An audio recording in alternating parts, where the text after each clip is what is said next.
Assalamu alaikum everyone, this is Basit Rehman speaking, and it's been a long time.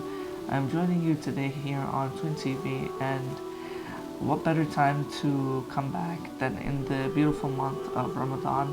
Today is the 17th of Ramadan. Today is the day of the Battle of Badr. It is the day when the Prophet ﷺ and the Sahaba fought their first battle against the disbelievers, and Allah granted them their victory. And this is a crucial part of our history as Muslims. It is a crucial part of world history that we have to understand. And I'm not going to go too deep into what happened that day or what the Battle of Badr was. I'm really just using this more as a reference point, just to give a small reminder for us to study the history of Islam. Especially if you're a Muslim in the West, you don't even learn anything about this in school.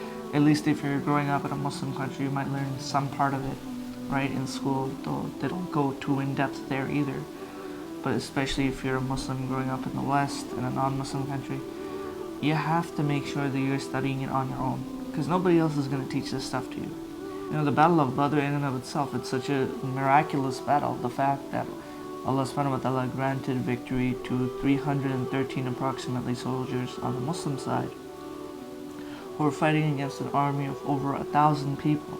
Like, how does that happen? And these guys didn't have missile technology or guns or anything. They were fighting with bows and arrows and swords. It was the old school type of battle. This is stuff that has happened. And one of the foundations even of our Islamic faith is that the Quran made predictions of events that were going to happen, and the Prophet ﷺ made predictions of events and battles that were going to happen in the future, and their happening proved the actual predictions given by the Quran and the Sunnah.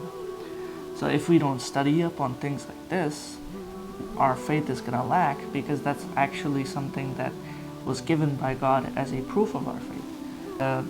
That's the message I want to leave you guys with today, that in this month of Ramadan, one of the greatest acts that a person can do is gaining knowledge about Islam.